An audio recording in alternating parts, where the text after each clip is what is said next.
On this Sky News Daily, we're going back 60 years to the 8th of August 1963. A Royal Mail train is travelling overnight from Glasgow to London. It's full of the usual things, parcels, letters, but one carriage holds something of much greater value. Cash and high-value packages worth almost £3 million. Just after 3 a.m, as the train was barrelling through the Bedfordshire countryside, it was suddenly stopped by a red signal. One of the drivers jumped down from the cab to find out why they'd been stopped there, in the middle of nowhere, with no one around, only to find the phone line had been cut. What followed was a violent attack on the train's driver, the theft of more than £2.6 million, and a manhunt that gripped the nation. It was unique, it was daring, and our fascination with what became known as the Great Train Robbery lives on. But why is that? That's what we want to explore on this 60th anniversary.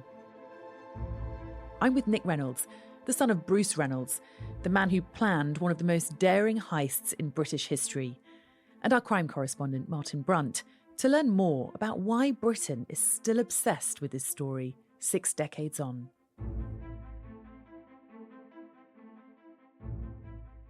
Martin, I'll begin with you. If you could pick up where I left off with that story and tell us what happened next. What happened next? The train was stopped and the gang went on board the train and they knew what they were looking for. There was one carriage with about £2.6 million on board, much more than anybody expected. There'd been a bank holiday before, and these were banknotes that were going to the Royal Mint to be destroyed. They were largely old banknotes.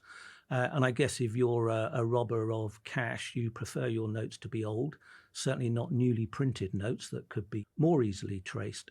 And the gang, in about half an hour, took most of the money that was on board and escaped in a very well-planned operation, a truck and 2 Land Rovers, and fled for about an hour to a farm that they had rented, where they spent some time dividing up the spoils, and then realised that the police were already on their trail, and then just split in various directions.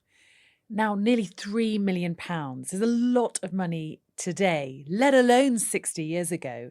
And this crime caused a media sensation, it's fair to say, and then there was a huge manhunt that followed. Yeah, £2.6 million.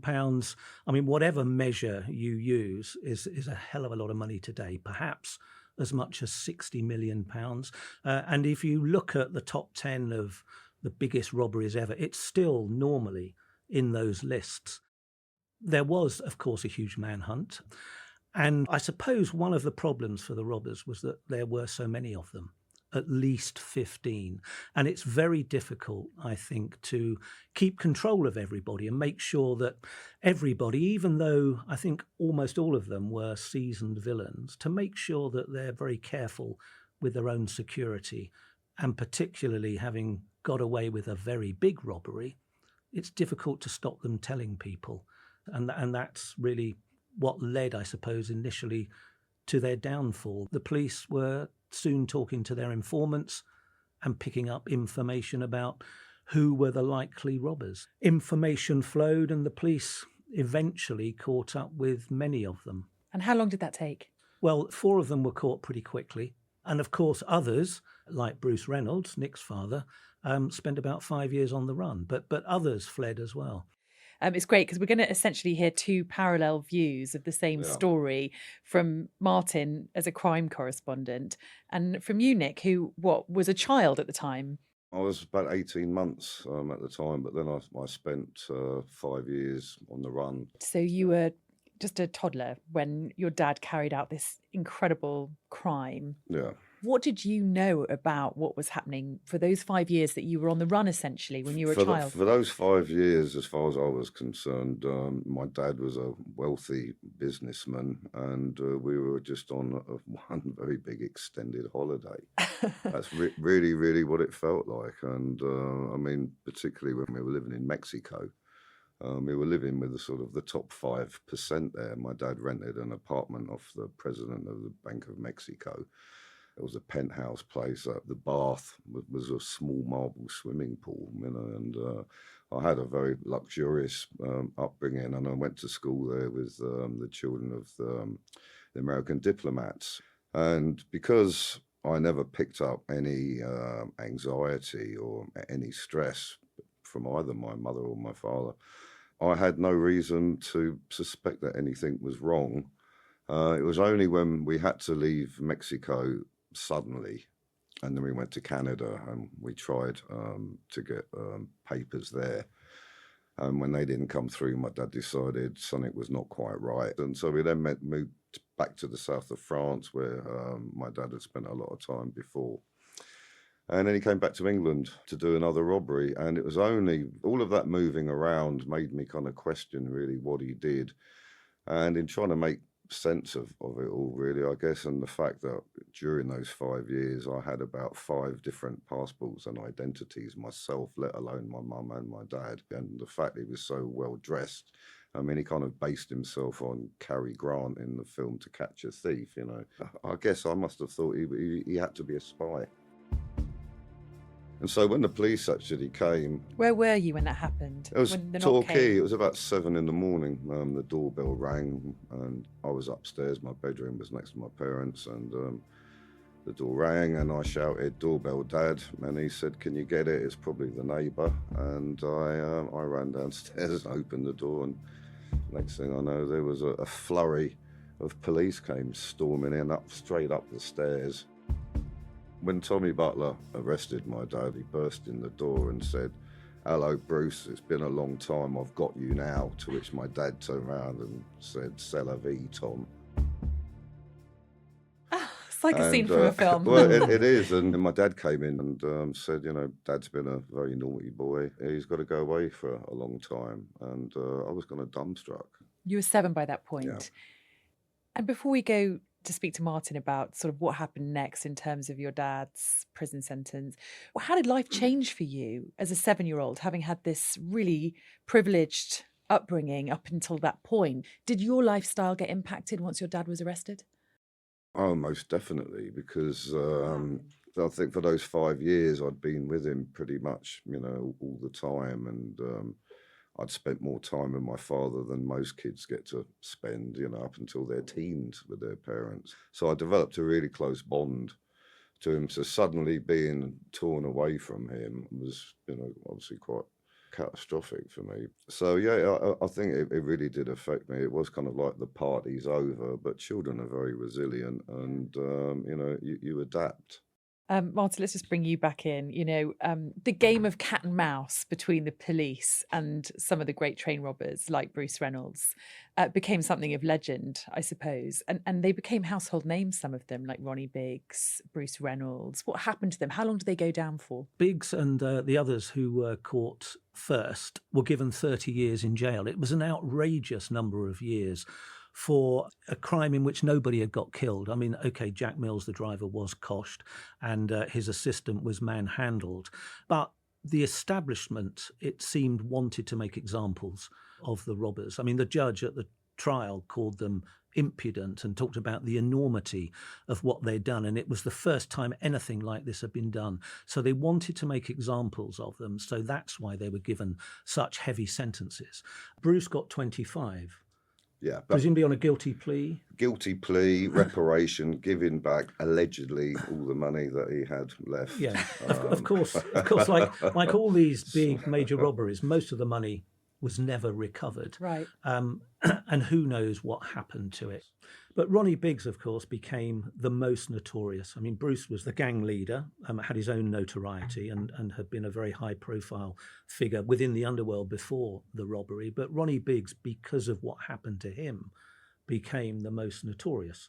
Let's just explain to listeners who aren't familiar with that what happened. Ronnie Biggs was caught early on, went to prison, Wandsworth Prison, but after 2 years escaped and then went to Australia. And then, of course, most notoriously ended up in Brazil. Again, it just kept the story going in the public's mind and its interest. So by the time the Daily Express stumbled across Ronnie Biggs in Rio, and told Scotland Yard and detectives swooped down on Rio, it looked as though Biggs was coming back. But of course, he discovered that because his girlfriend was pregnant with his child, it meant that he could not be extradited. So the law, for once, was on his side. So for another, 30 odd years, Biggs was in Rio living quite happily, not in any great splendour, but with his girlfriend and his son. And of course, my colleagues used to go regularly to interview Ronnie Biggs, and he became a celebrity out there. And lots of British tourists would go and visit him in a bar, and they would give him money, and he would sign a £1 note for them or a Brazilian note for them. He kept going that notoriety around the Great Train Robbers. I mean, all of the Great Train Robbers, when they went to jail, had a certain notoriety in prison. They were lauded, weren't they? They did prison a lot easier than most people. Yeah, went they to were prison. seen to have been, at the top of their game. They've pulled off this very audacious robbery. Although your dad wrote in his book, Autobiography of a Thief, that the reality, once the cell door has closed, all that adulation is left behind. And I remember him telling me very vividly that the first thing he thought of was his poor little boy and what effect 20 years in prison was going to have on him. Because there was no parole then, so when he was given 25 years, it meant 25 years. Martin, we've talked at length about how the likes of Ronnie Biggs and Bruce Reynolds became household names, almost celebrities as criminals. But there was also a train driver and his assistant who were injured during the robbery. At least one was badly injured, if I'm not mistaken. And they didn't necessarily have a very positive future after that, that their lives were almost changed forever after that incident. Yeah, there were two people on the train who were hurt to some degree. So, in fact, before the robbers arrived, the train was stopped at a red light. David Whitby, the assistant driver, got out and walked towards the red light to investigate because they weren't expecting to be stopped. The robbers had rigged the signals. And at that point, he was confronted by some of the robbers and was manhandled and thrown down the bank. Not terribly seriously injured, but roughed up, you could argue. And then the robbers went into the cab, and that's where Jack Mills, the driver, the principal driver, put up a bit of a fight and was coshed on the head. And depending on who you talked to, was rendered unconscious or was not rendered unconscious. But, bashed over the head is a pretty serious thing. Now, subsequently, I don't think he ever went back to work. And his family certainly say that experience changed him, his personality. It meant it was very difficult to work after that. He lived for a number of years after that, but his family will say that affected him very badly. Certainly, there is reporting that both men struggled coming to terms with what happened. Yeah. Nick, did your dad ever have any regrets that he told you about? Well, yeah, I mean, as far as he was concerned, obviously, as he'd planned the robbery, everything had gone to plan except for the violence. There wasn't supposed to be any violence. My dad always said that violence was inefficient, and not only that, it meant you would get, you would add to your tariff should you get caught. And that's probably my dad's, only regret. He was often asked, would you do it again? And his answer always was, despite the outcome, apart from that one incident, yes, he would. Even with the lengthy prison sentence, he'd have still done the robbery again. Yeah. Interesting stuff. Well, in a moment, we're going to speak more on why the Great Train Robbery still fascinates so many of us, even 60 years on.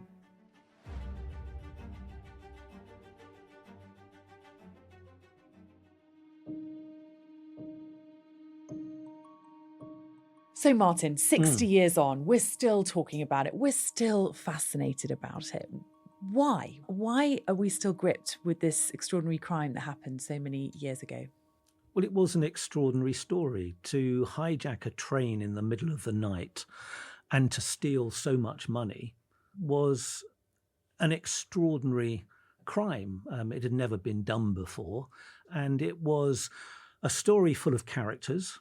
Any number of the 15, 16, 17 robbers involved, they all had backstories, and some of them, of course, became more notorious. And also, of course, unlike today's villains, they kind of embraced their notoriety and would talk to the media.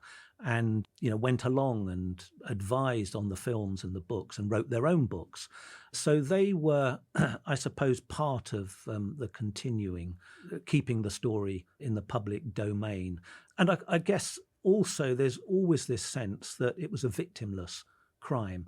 I mean, what did they steal? They stole money that belonged to the Bank of England. Okay, so most people think, well, who really suffered? If the Bank of England, with all its billions of pounds, lost 2.6 million, so what? And they were ordinary people, they were working class. I wouldn't say heroes, but there was a sense of latter-day Robin Hoods. They were stealing from the rich bank, in a sense. And of course, there were victims. There was Jack Mills, the train driver, who was coshed on the head. There was his assistant, who was thrown down a bank. But in the wider view, the public has always felt that this was a very daring raid, had never been done before. It was a blow against the establishment. And of course, the swinging 60s were just beginning to swing in 1963. The Beatles had just released their first album. Elvis Presley was a big star. National Service had just ended. It was a fascinating time. And the Great Train Robbery just became part of that fascinating year. And what do you remember, Nick, about your dad's notoriety and the fact that he did have some sort of celebrity status as a criminal? What do you remember about that? Well, unlike Ronnie Biggs and Buster Edwards, when my dad came out of prison, he pretty much laid low. Buster was always rent-a-quote. Any crime happened, he had a flower stall outside of Waterloo Station. So anything to do with any crime that happened in England, the press would always run down and ask him, what do you think about this one, Buster? And Ronnie was the other one in Brazil. They'd go to him and, what do you think about this kind of robbery? And my dad kind of really didn't kind of poke his head above the parapet, shall we say, until 1995, when he wrote his book and then started getting other writing jobs and appearing in documentaries. And I suppose that's that period then from 95 onwards, when he was in his 60s, was the first time really he'd started being what you could call a celebrity of sorts. And Martin, you knew Bruce Reynolds, you met Ronnie Biggs. What was your experience of them? One of the abiding rules of being a crime reporter is that you do not glamorize crime or criminals. It was very difficult not to give Bruce Reynolds particularly a bit of a sheen. I met him, it must have been soon after his book had come out, and he wasn't what people expected. He was very erudite. He was well read. He could talk with great authority.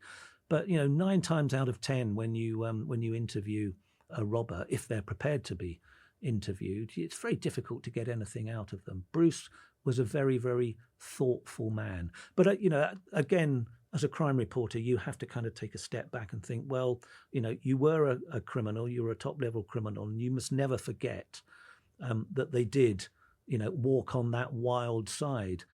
And to that end, how much did the Great Train Robbery define your dad's life? And do you feel like it's defined yours in any way, Nick? It's been a bit of an albatross around my neck in some ways, but I can't complain about it really, because I've done countless documentaries. I've just actually finished recording my dad's biography as an audio book, and Ronnie Biggs's, and a book called Fugitive, which I co-wrote. And then to top that, on the 60th anniversary, the band I'm in, Alabama 3, who did the music for Sopranos, we released a cover of a song that was written in the 60s called Have You Seen Bruce Richard Reynolds? So has it defined my life? I can't get away from it. Yeah. And perhaps that says it all. Even after Bruce Reynolds' death, we still want to speak to his son about something that happened decades ago. Do you think, Martin, there's a sense that we've romanticised this crime somehow with the passage of time?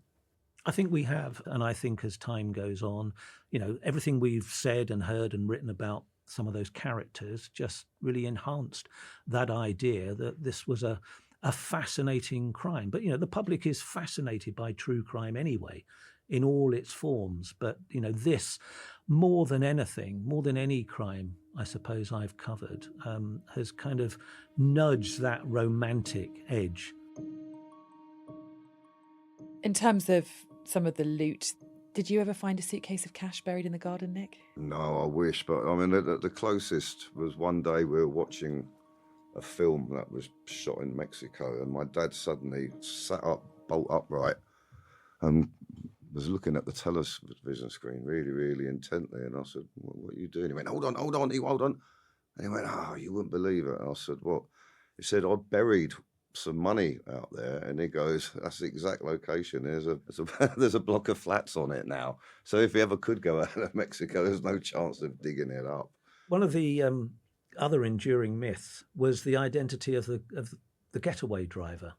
And for many, many years, everybody said it was Bernie Eccleston. I mean, I asked Bruce about that, and he said absolutely not.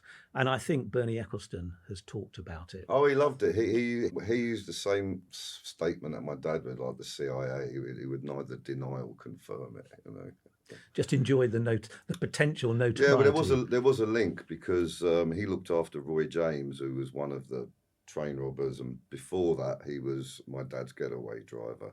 He had a racing career. He would have been England's greatest racing driver. He beat Jackie Stewart and Sterling Moss and all the men, the big men at the time.